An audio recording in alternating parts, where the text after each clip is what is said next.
Tech News Today. Apple ships iOS 8, but should you install it? The industry's top reviewers will give you their opinions. Plus, a new leak reveals the next Kindle tablets. Sony, of course, is bleeding money again. And Logitech's TV remotes now control just about everything in your house. Stick around. Tech News Today is next. This is Twit. Bandwidth for Tech News Today is provided by CacheFly at CACHEFLY.com.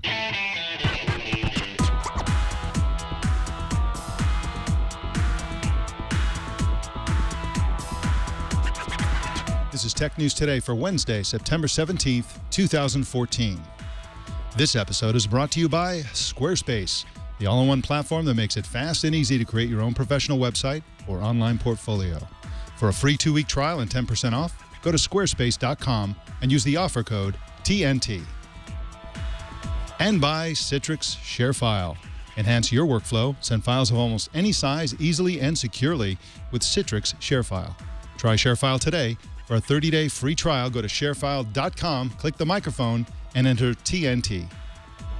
Tech News Today is the show where we talk about the tech news with the journalists who reported. Welcome to the show. I'm Mike Elgan, and I'm not Jason Howell. Jason Howell is the guy over there actually running the show. Yeah, pushing buttons, herding cattle, whatever it takes. You must be really excited. We always talk about this whenever there's any sort of smartphone news. This is, you know, the thing about iPhone launches and iOS launches is that they don't happen very often. And so when they do, we sort of overcover it. So, you know, we get a lot of notes and commentary from our Android fans who say, enough with the Apple stuff. But hey, there's only once or twice a year that we get to do this type of coverage. So I know that you on All About Android are probably talking about iOS. Well, you know, we talk about it. It's certainly applicable. I think the thing is the smart device world, the smartphone world. It's all applicable to each other, whether you like it or not. So even if it's an Android or an iOS show, there's things on both sides that kind of apply and influence each other. So yeah, it's absolutely it's always worth talking about. Well, I do like it. So great show. And if you haven't seen All About Android, you must see this show. Even if you're not necessarily a hardcore Android enthusiast, it's a really great show, and Jason's the host. Also with us today as our guest co-anchor, Shara Tibken of CNET fame. Welcome to you, Shara. Hey, guys. Now, of course, all the iPhone reviews are pouring out now. The early reviewers, including those at CNET, have taken a look at it. Are you getting a sense that there is a consensus forming around these phones? The consensus is basically the same as it is with every Apple phone, that the devices are great, you know, that you know, iPhone users are going to love them. You know, I think with the two bigger phones this year, kind of the question is just how big you actually want to go with your new phone. Mm-hmm. And so I think there was a little more split with reviewers on the bigger 6 Plus device than with the regular 6. But they also talked about the better battery life in the 6 Plus. Yep. So, you know, pluses and minuses for everything. Yeah, literally, and no pun intended. Yeah, and plus there's the optical stabilization in the larger camera as well, which is another benefit. But of course, it is humongous, and so for people with small hands or don't want a gigantic phone, it's probably better to go with the smaller iPhone. Yeah. Well, I mean, yeah. Oh, sorry. I was going to say what's kind of funny though is. Like the bigger phones, like the Galaxy Note line, are really popular in Asia, where, you know, tiny Asian women, you know, have cute little purses, you know. So, you know, it's all just a personal preference. Yeah, definitely. And personally, I'm going with the Plus. I can't wait for that gigantic iPhone. I'm really excited about it. And it's kind of funny. We talked about this a couple of weeks ago when we were reviewing this, talking about this upcoming announcement and so on, which is that, you know, it's ironic that when the original iPhone shipped, it was tiny by today's standards, and yet it had the biggest screen that anybody had seen on a smartphone for the most part. And they just sort of held it in that general small range while the world became very large, and now they're finally catching up. So it's pretty exciting times. Well, let's jump into the news. Of course, speaking of the iPhone, Apple shipped the iOS 8 operating system a few minutes ago, and we've got two of the best iOS 8 reviewers on our show today. Katie Boehret wrote her review for Recode, and Brad Molen wrote his for Engadget. Welcome to both of you. Hey, Mike. Thanks. Great to be here. Now, Katie, you wrote a very positive review on iOS 8. Let's, you know, as they say in Washington, D.C., always go negative early. Is there any reason why an iPhone user might not want to install iOS 8? Well, if you are still using a 4S, which some people are, including my husband, who whines about it all the time and is dying to get his new phone, that could really be a problem because the hardware may not stand up to this new OS. It does work on the 4S, so it will you can update to the new iOS 8. It just may be still a little bit sluggish. There are a lot of familiarities here. So you'll pick up this new phone with the new iOS 8 and you'll be comfortable. You'll know what you're looking at. It's not completely different, and you'll find a lot of little delights, things that you wished were there before, like catch-ups, keyboards kind of stuff, smart keyboards, bigger screens, a faster OS. So there are a lot of things here that I personally complained about, and I think Apple addressed those with this operating system. Now, Brad, what was your overall impression?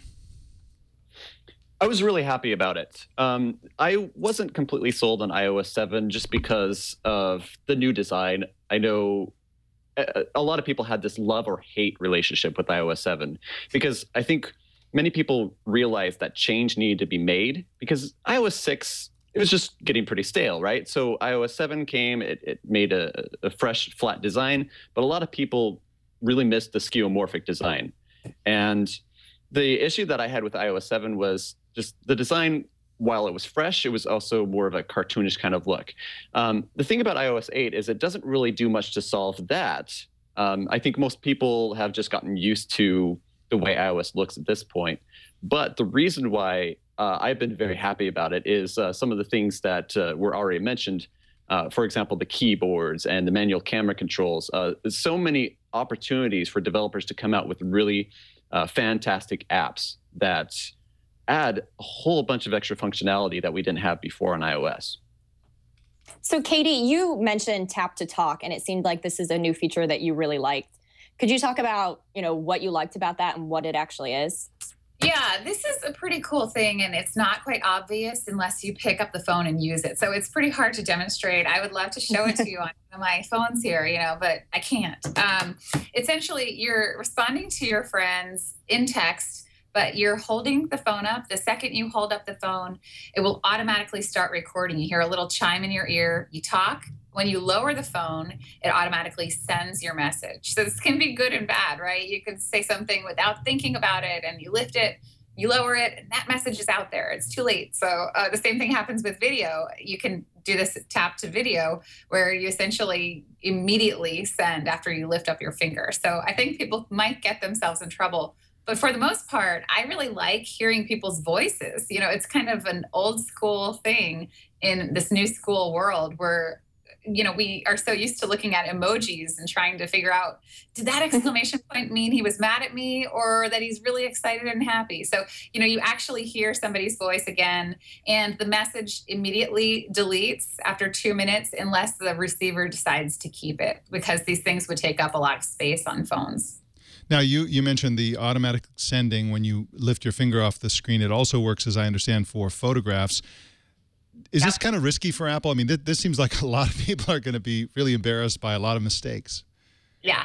It's actually not too obvious right off the bat. I think some people will not know how to do it. So you will see this little camera icon to the left of your text box. You hold it down and you can either swipe up to take a selfie. That's what it's doing. Immediately lift your finger and the selfie sends. I sent several ugly pictures of myself to friends. So they were like, what the heck? But yeah, and you can also then slide your finger over to the video camera, take a video and send that immediately when you pick up your finger. It's risky, but listen, Apple's been out of the social networking game for a long time. They need to stay relevant and young and hip with a group of users who don't mind sending stuff immediately. They don't mind. They're not as polished. They don't have to have everything edited and perfected before it goes out. They're busy vining and tweeting, and they want to kind of just go with it. So I think this is Apple's nod to that kind of person. Do you think this will actually affect downloads and usage of Snapchat and WhatsApp on iOS? I think people who use those apps will keep using them. I don't think that's going to dramatically change the way people behave, because oftentimes it's what you're comfortable with, what you've been using, what your friends are using. But then again, this could introduce a bunch of people to this world that didn't know about it before. So it's kind of fun. Brad, one thing you mentioned were third-party keyboard apps like SwiftKey, Swipe. Do you think this is something that iPhone users are going to really embrace, or do you think there's going to be any sort of learning curve with these? There's going to be a little bit of a learning curve, and I think that was the same with Android way back in the day when the keyboards were introduced there. I think the issue for a lot of iOS users is that they don't even know that there's this opportunity. For example, I've shown many of my friends and family the swipe gestures that are on SwiftKey, and they're like, "Oh my gosh, I didn't know you could do this." Right. So I think once people understand what they can do, it'll be great. But fortunately for those people who may not even know about the new keyboard, or they just don't care to download it, some of these keyboards I'm sure will cost money. So there's a lot of factors there which will prevent people from either not knowing about it or just not wanting to download it. Fortunately, there's the QuickType keyboard that Apple has introduced. So they're improving their own keyboard, offers predictive texting that learns as you go. So the more you use the Mail app and the messages, the more it's going to pick up on your personal writing style.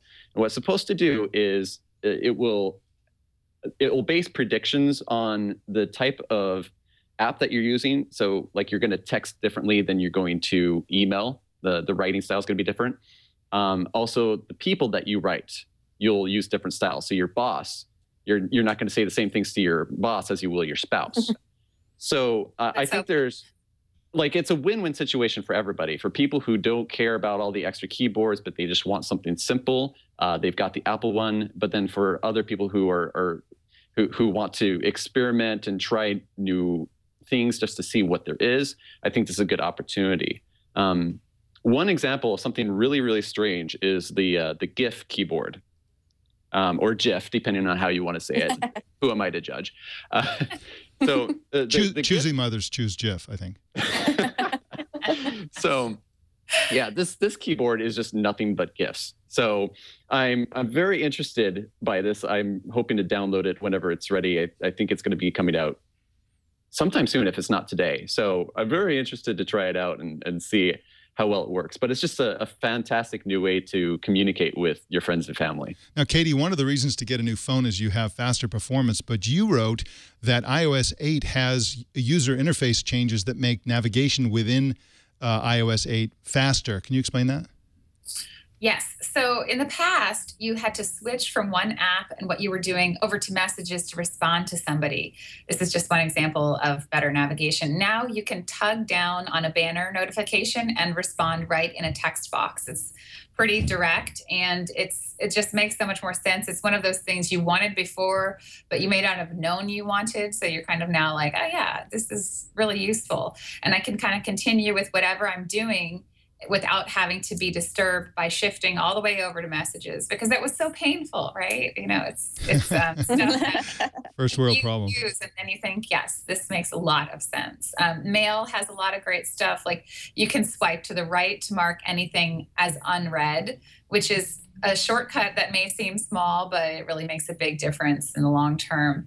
I also liked, the ability to just quickly jump between apps. You can always double click on your home button, but now when you do that, you see your recent contacts at the top of the screen, or favorites to the left of that. So, just kind of putting stuff in front of you where possible. It's smart on their part. What do you think about the reachability feature? It kind of seems to me that for the iPhone 6 Plus, this is trying to help deal with the bigger screen, but, what are your thoughts on that? Yeah, I have it here. I will show you here on the 6 Plus. You can use reachability, of course, but I think it's definitely much more needed on the 6 Plus than on the 6. I haven't used it hardly at all on the 6. So it's sort of like Apple's way of saying, we still think you should have a smaller screen. We just think this is more friendly and more usable, but just because we don't want your thumb getting tired, we're just going to add this lovely feature where you double tap on the home button and everything comes towards you. So it's basically like you're just way too lazy to reach that thumb up there. You have to double tap on the home button. They know me so well. They know, how do they know I'm that lazy? It seems to me like a kind of a face-saving measure, because they said for so long, oh, you can't use a big phone because you can't reach the other side of the screen with your one-handed operation. And now saying, well, we finally cracked it, and that's why we can now have these big screens. Let's remember who we're working with, right? This is Apple. They make mistakes and they are stubborn, but then sometimes they come around and change their minds. You know, they were never going to make smaller, or they were never going to add a second button to the mouse, right? I mean, let's go back far here. And that was Steve Jobs. And, you know, I think that the new company is a little less stubborn, a little more flexible. And Tim Cook has shown he's willing to go back on things they said in the past and say, hey, you know, people do want a really cheap iPhone, and here comes the 5C, you know, or a smaller screen for the iPad and that kind of thing. So we've seen this happen before. Apple makes mistakes, they own up to it, but sometimes they just shove a little, you know, extra twist of the knife in just to say, well, we knew we were right, but anyway, so yeah. Brad, I'm sorry, Brad, very quickly, tell us about extensibility. Extensibility is a great new feature that most of us won't even realize is there, but developers will have the opportunity to use it. Essentially what it does is it allows developers to take their app and communicate with other apps without you having to go out of your app into another app and then go back into the same app. So it's ultimately streamlining the whole process. So for example, if you want to save something to Pocket, from our Engadget app, for example, has this opportunity where you can save articles directly to Pocket. Well, before, what you had to do is you had to just copy the URL, go out of the app that you're in, go into Pocket. It says, okay, here's the URL that you copied. Do you want to paste that into your Pocket? You say yes, and then you have to go back into your app if you want to keep doing what you were doing before. So it was a very cumbersome process. So now they have cut it down to simply 1 or 2 basic steps. Another thing that extensibility does, just another example, is you can do 1-password autofills. So again, you don't have to go out of one app and into another and do that whole process. Now you can just go in and say, oh, I want to do a 1-password autofill, and within just a couple seconds, you're done. So there's a lot of great opportunities here for developers to have multiple services or access to multiple services in your own app. So it sounds pretty awesome. Katie Boehret writes and also makes some pretty great videos at recode.net, and you can follow her on Twitter at KABSTER, that's Cabster. That's actually my name now. I changed it. It's just at Katie Boehret. If you want to. Okay, good. That's good to know. At Katie Boehret. Well, thank you so much for joining us today on Tech News Today. Thanks for having me. All right, and Brad Molen is at Engadget.com, and his Twitter handle, I hope, is Phone Wisdom. Yep, has not changed. All right, thanks a lot, Brad. Thank you. All right, in just a sec, we're going to tell you about a new leak that's talking about some new tablets, but first I want to tell you about Squarespace. Squarespace is the best place to create a beautiful website, and it's beautiful because they design it for you. You don't have to be a designer. You don't have to have any design skills at all. All you have to have is a Squarespace account. They have beautiful templates like Aviator, Pacific, and Front Row. These are branded, named templates that are created by their world-class design team, and these are created with modern browsers and mobile devices in mind, which is super important, and they use the latest HTML, CSS, and JavaScript techniques so that they look great on any device that somebody might look at them with. Squarespace also allows you to install multiple templates to a single website and work on multiple designs at once. It's so quick to build a website. In fact, you can build a website in a couple of minutes, and then over time you can tweak it and modify it and improve it and adjust it just the way you like it, and it's a really easy way to do it. And of course, if you're a developer of any kind, you can really dig in there and deeply change it in any way you like, because all the code is exposed and everything is right there for you. It starts at just $8 a month, and that includes a free domain name if you sign up for a year. And Squarespace, of course, is great for hosting, and you don't have to worry about any of that. So here's what we'd like you to do. Start a free 2-week trial with no credit card required and start building your website. When you decide to sign up for Squarespace, make sure you use the offer code TNT to get 10% off. And we thank Squarespace for their support of Tech News Today. The German website for Amazon may have accidentally published details about the next Kindles, and they are kind of interesting. They still have tiny screens, and Shara Tibken, this is another step toward Amazon defining itself as a gadget company. And so far, they're becoming less and less impressive. I know when they first came out with the Kindles, everybody said they were ugly. And then after they started using them, they're like, wow, these are great. And then they came out with better ones and so on. And then the Fire Phone basically went down in flames, coincidentally. And now these Kindles, now let me just go quickly through some of the information that was leaked, if these leaks are in fact accurate. There's a basic version and a high-end product called the Kindle Voyage. The Kindle Voyage will have a 300 ppi screen. And it comes with a newly designed button page, and it comes in Wi-Fi and 3G models that you can choose from. The screen is still just 6 inches. There are smartphones or phablets that are bigger than that. And it's $322 for the 3G and $245 for the Wi-Fi version. What do you think? Are you impressed by these small list of details or not? I think Amazon's value has always been that they sell cheaper devices. So when they were first launching their tablets, everybody was really worried about what it was going to do to the iPad, and if it was going to just completely crater Apple's market share and completely change the tablet market. And I don't think that has really happened. A lot of people are definitely buying their tablets, and they've definitely improved them over the years. But I don't think I think the person going for an iPad wouldn't be happy necessarily with one of the Kindle tablets. And as you pointed out, if the screen is 6 inches, typically a phablet, which is, phone tablet hybrid, stops at 6.99 inches. So this is kind of odd. It almost makes you wonder if the Kindle Voyage is actually like, an Amazon phablet and not a tablet. It's, something to go with the Fire Phone. So who knows? Yeah, interesting point. Well, Sony said today that it will report a loss of $2.1 billion with a B for the fiscal year that ends in March.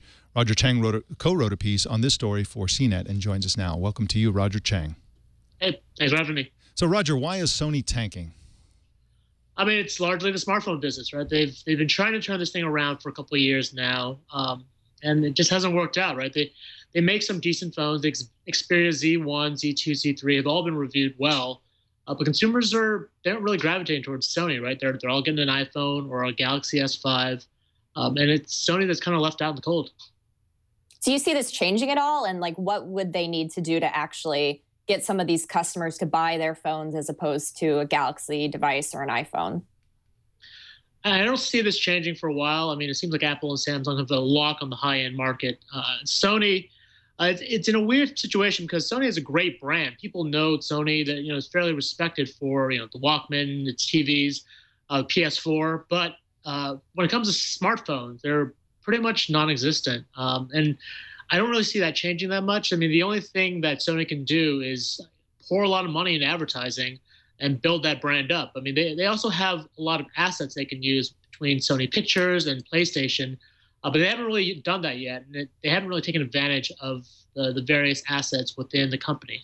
So we'll see. Roger, they seem to be, and this is just my opinion, I'm sure there are other reasons as well, but they seem to me to be kind of tone deaf, and they don't really listen to what people actually want. So, for example, Sony phones have a reputation for having lots of bloatware and crapware and just, custom user interfaces.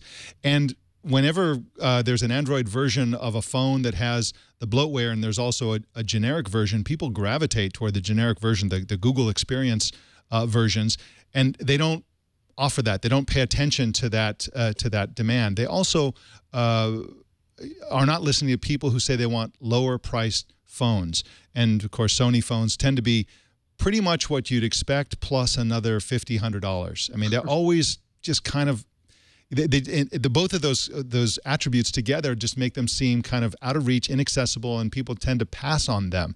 So what is it do you think it is about a Sony culture that prevents them from giving people what they obviously want, which is lower cost phones and an option to have a vanilla experience? I think it's they've long had a very insular culture there, and it's very siloed over there. And I think they've gotten a little bit better under the new CEO Kazurai with the One Sony strategy. But as you mentioned, I mean, there are things that they do that aren't exactly most customer friendly, but are sort of in the playbook of a large corporation. Whether it's heavily customizing your smartphone, so there's a Sony feel to it as opposed to the stock Android, or not giving the kind of low-cost, affordable phones that are really where the market is growing right now.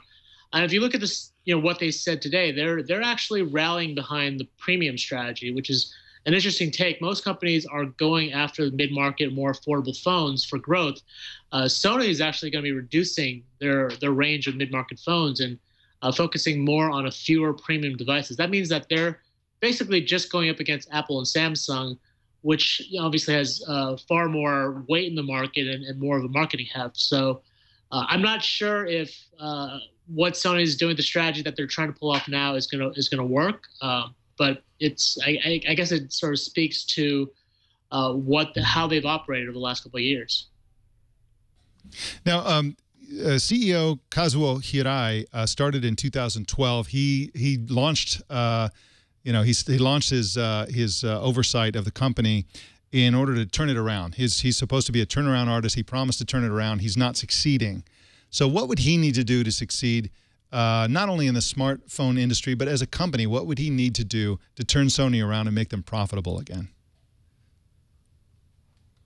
Well, I mean, I think I've been trying to wrestle with this question, actually. Like, does Sony need to get out of the smartphone business? Because that's the largest reason why they're losing so much money, right? They had to take down they had to take a write down of their mobile business to account for the sort of the loss of value there. Honestly, I think they have to stick it out, even if it means losing money for a while. The smartphone business is so critical to a consumer electronics company that you can't get out of it. If you jump out of the business, if you abandon it, it's basically waving the white flag as a global player in the consumer electronics space. So I don't know if it's about getting back to profits, but it's definitely getting or creating a share or a foothold in that smartphone market, allowing you to kind of expand into other products. And it's like I said, I think it's more important for Sony to do than make sure that they post a profit next year. So do they need to buy somebody, or how do they get a big part of the smartphone market? Because Apple's coming out with 2 new phones, Samsung's launching new phones shortly as well.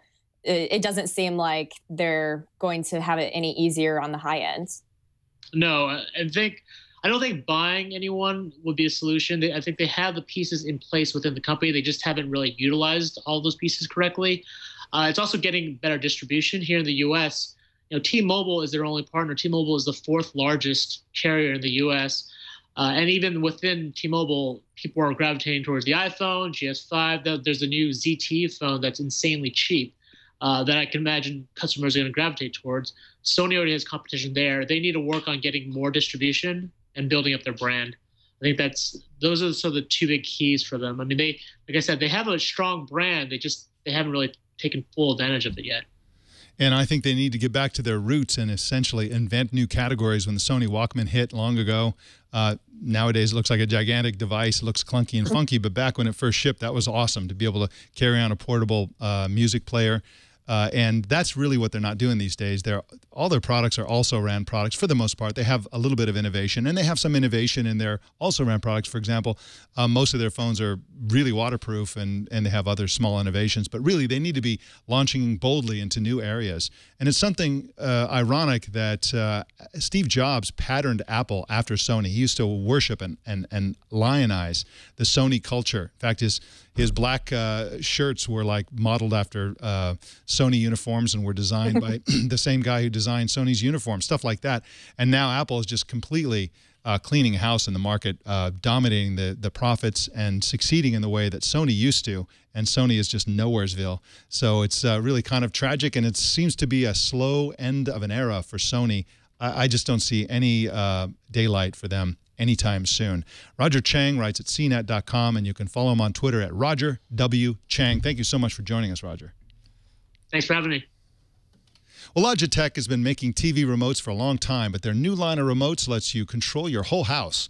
The new Harmony Living Home line is designed for the home automation era. Shara Tibken, I think this is a terrible idea, and let me tell you why. If you look at the TV remote world, It's a world of confusion and missed opportunities. People don't know what to do with their remotes. You go to anybody who's like really into TV or whatever, and they've got 2 or 3 remotes sitting there, and they're picking up different ones, and they don't know how to program them, and it's a mess. To extend that mess to home automation is just completely the wrong way to go. There's nothing automatic about remote control units, but that's my opinion. What do you think? Well, I think that that's the problem that they're trying to solve here with this remote is when you have, a Nest thermostat, smart locks run by someone else, lighting system programmed by yet another company, and you have a different app for each one or a different remote for each one, like that's basically a nightmare. So, I think Logitech is trying to help solve that and bring it all together where you can do it through one remote. But it's also interesting because this is a big push with Apple with iOS 8 as well. They have this app, this program called HomeKit, which allows you to integrate all of your home automation software in one place, and you just control it from your iPhone or your iPad. So it'll be interesting to see how well this does versus people just relying on their phone for this. And Apple, of course, also has HealthKit, which you're going to need if you spend all your time sitting on the couch with your remote control, unlocking the door and doing this and doing that and never getting up. So it's the perfect thing for couch potatoes. Now, just a little bit of details on this new line. Now, of course, their old Harmony Ultimate line could control Nest thermostat and Philips Hue light bulbs. Those are 2 pretty mainstream home automation platforms. But the new ones also control all kinds of other new things, including August's smart locks. You can unlock the door if you like. And the new top-of-the-line Ultimate Home, it looks a lot like the old Harmony Ultimate remote from Logitech, and it costs the same. It's $350. So really, they're upgrading their existing lines for the most part for home automation and supporting new things. And of course, the $150 Harmony Home Control lets you gives you a button-only remote. In other words, it doesn't have a screen, but it also comes with a Harmony Hub. So this is sort of a hub and kind of spoke, a remote control model for home automation and remote control. So that's really what this is about. The updated TV remotes now also support a lot more home automation stuff, and they also have compatibility for Zigbee or Z-Wave protocols, and that's not going to roll out till December. So I guess it's kind of inevitable. Everybody wants a piece of home automation. And that's the problem. We're going to have so many standards, so many ways to do it that it's going to be kind of a mess. And that's my fear, that the world of home automation is going to be just like the world of TV remotes, and that is going to be a confusing mess. Well, I think it will definitely take a while to sort it all out. Yeah. So, we're just still pretty early days with home automation and what people are doing there. So, there's always hiccups in the beginning for sure. Yep, absolutely. Well, TechCrunch reported an exclusive yesterday that Facebook is working on a new app codenamed Moments, which is intended to let Facebook users privately share with a small group of friends. This looks to me, Shara Tibken, like kind of a cross between Cluster and Path. It's designed to remove really the confusion around groups on Facebook, because right now people aren't really sure who they're sharing with and what they're sharing with different people. And so this enables you to use an app which people understand that says, okay, this is just my 6 friends, my 6 best friends, and nobody else could possibly see this. That seems to be what they're getting at here. Yeah, it's kind of interesting to think of Facebook making another app when they made everybody start using a messenger app for, sending private messages to people. There was kind of this huge backlash because people are like, I want to just do it through my normal Facebook app. I don't want to have to go to this other app. So, if they do actually launch this, and, I think TechCrunch even said that this is something they could end up killing. It'll be interesting to see, if people actually go to it and use it, or if you just keep sending, blast newsfeed messages to everyone. It seems to me that there's no downside for Facebook to have more and more apps. I think they're going to have several dozen apps within a year or two, and maybe more than 100 within 3 or 4 years, because there's just, again, there's no downside. People download and install other apps that do various things and have slightly different spins on how you connect with people and communicate with people. So why not have Facebook branded ones that hook into your Facebook account and password and all that kind of stuff, but then are used in the way that people use these other. They're really hedging their bets with all these apps. Yeah. And like, I mean, they want they want to be the go-to place for all of your information. And, it's very important for them to know as much as they can about you. They're still basically an advertising company, essentially. And, you know, they don't want you going to Path to do this. They don't want you going to Cluster. They want you going to Facebook. So, you know, they're going to offer as much as they possibly can to keep people happy and keep people on Facebook for as long as possible. Quick breaking news item, trivial one. Business Insider is reporting that Johnny Ive, the design head at Apple, has been bequeathed Steve Jobs' private jet. So they took Steve Jobs' private jet. That's the one, remember, that the leather in the seats inside this jet were the model for the calendar interface for a while when they were really into that skeuomorphic design. And so the skeuomorphic design is gone, but not the jet. So Johnny Ive's got it. So good for you, Johnny. The guy's got a lot of power within Apple. Well, in just a sec, we're going to have some other follow-ups within Apple, but first I want to tell you about Citrix ShareFile. You don't want to be sending attachments over the web because it's a terrible idea for a bunch of reasons. One of the reasons is that people can steal your content, your information. If you have financial information, I use Citrix ShareFile to communicate with my accountant, and once he saw that we were using that, he's like, wow, this is great, and he started using it with all his other clients. It's just a very, so it's a very, very secure way to send files, which is, if you send attachments, that's like the least secure way you could possibly share files. So with Citrix ShareFile, what you do is you upload your file to a secure location in the cloud, and you send a link. That link will sail right through corporate firewalls that have limitations on file sizes, like some corporate firewalls, anything over 200 megabytes or anything over a gigabyte is blocked. Sometimes you see the error message that comes back saying it was blocked, and sometimes you don't. You don't always know what happened to your file after you send it, and that's another reason to use Citrix ShareFile. They will tell you what's going on with your file. They'll tell you when they've downloaded it, and you can limit how many times they download it, who downloads it, for how many days they download it. It's just so much control that you get over your file after you've sent the email. So it's a really fantastic way to share files. Super secure, super easy to use.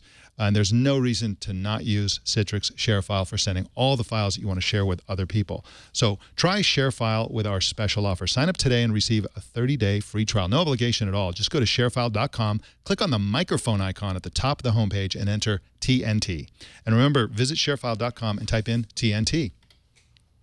Well, in a follow-up, Apple Insider reported last night that Apple's planning another big product announcement in the second half of October, according to a single source. The most likely products to be announced are OS X Yosemite, new iPads, a new MacBook Air with Retina display, and possibly a long-rumored Apple TV update. Shara Tibken, do you agree with that? Do you think they're going to announce all four of those things, or what do you think they're going to announce if, in fact, this is a real? Well, I would say OS X Yosemite is a definite. They announced it at WWDC and said it was coming out this fall. So we're going to be seeing that sooner rather than later. iPads, that's also pretty likely. They typically have an event in October to show off, new iPads, new iPad minis. People have been waiting for a really long time for a MacBook Air with Retina. So we'll see if they actually release that. But I think they updated those with like small updates earlier this year. Apple TV, people have been waiting for this forever too. I don't think it's going to be a sort of complete over the top where, replacing, you don't have to have cable anymore. We're not going to see that this year, but we could definitely see an update to the box, including partnerships with some cable companies potentially. Interesting. Well, in the wake of the nude celebrity photo hack scandal, Apple reintroduced two-factor authentication to iCloud. It's important to emphasize that the previous implementation of Apple's two-factor authentication would not have protected victims in the hack. The perps used Find My iPhone with password breakers to get people's user passwords, and they use those passwords to gain access to iCloud. The new system prevents entry with a single password, so hopefully that'll help a bit, but it's still, critics are saying that they still aren't going far enough with iCloud security. Well, we've mentioned the Goat Simulator game here and there in the past few months, but now you'll be thrilled to know that Coffee Stain Studios has released the game for both iOS and Android for $4.99. So your troubles are over. In other news, PC Mag reports that a new social network called Netropolitan costs $6,000 to join, plus $3,000 a year to stay joined. According to the creators, it's an online country club for, quote, people with more money than time, or sense, I guess.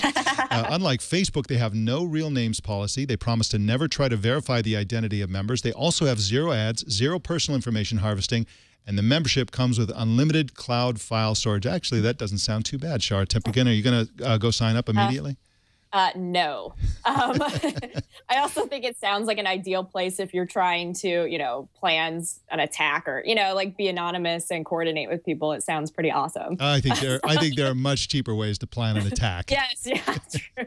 That's right. If you're going to plan an attack, do it on a budget. I mean, that's yeah, right. That's our advice. Well, our TNT fan of the day is Jeremiah Kettner in Chicago, who posted this picture on Twitter. Jeremiah is a painter and watches the show in his studio. Look at that. That's wild. That's great. Amazing paintings of owls. And he also does lots of other. Stop it, John. John's over there going, who? Yeah, who let the owls out? How do you watch or listen to TNT? Just take a picture of your setup and post it on Google+, Twitter, or Facebook and use the hashtag TechNewsToday, and we will find it. And that is the Tech News Today. Shara Tibken, thank you so much for being our guest co-anchor today. You were awesome today. Great. Thanks so much. And what have you been working on these days? Why don't you give yourself a quick plug on what's coming up on CNET for you? Yeah, it's, all Apple and Samsung all the time. So, I cover both of those companies. And obviously with the new iPhones hitting stores on Friday, we'll be covering that live for you guys. So come on in and tune into our coverage. All right. Well, thanks again. Thank you. Well, you can subscribe to Tech News Today, and I think you should. It makes it really easy, and of course, it's free. You can do it on Stitcher, iTunes, YouTube, Feedly, Yahoo, RSS. Choose your favorite way to subscribe at twit.tv/TNT. And you can follow us on Twitter as well. Our Twitter name is Tech News Today TV with a TV at the end. Join our Google Plus community. Just search Google Plus for Tech News Today and you'll find us there. And please send us your thoughts, opinions, and ideas. You can send us email at tnt@twit.tv or you can call us at 260-TNT-SHOW. Leave a message. We might play your message on the air. And don't miss our evening newscast, Tech News Tonight, at 4 p.m. Pacific tonight and every weeknight right here on the Twit Network. My name's Mike Elgan. Thanks for tuning in. We'll see you tomorrow.